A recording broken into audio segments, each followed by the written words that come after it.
Hello hello साथीहरू, के छ सबैजना सन्चै। म पनि एकदम सन्चै आराम ठिकठाक छु के होइन। हाम्रोतिर चाहिँ दसैँ एकदम दामी लागिरहेछ। अनि आज चाहिँ म पोखरीतिर गइदिउँ अन्त चट्ट हिँडिरहेको कि भन्नेहरि इमर्सी ड्रेसेस गरिवरि कपाल मिलाउँदै हिँडेको।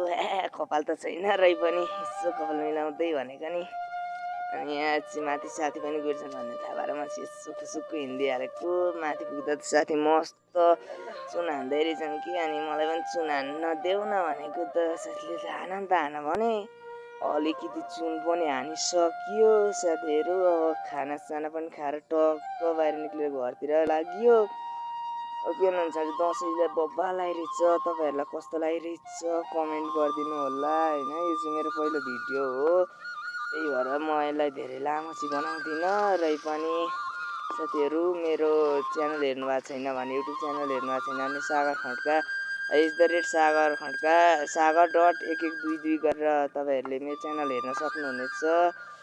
सबैजनालाई दसैँ राम्रो लागिरहेको छ होला साथीहरू, राम्रोसँग मनाउनु होला। साथीहरू आजको लागि अब यति नै साथीहरू। हस्त थ्याङ्क यू गाइज।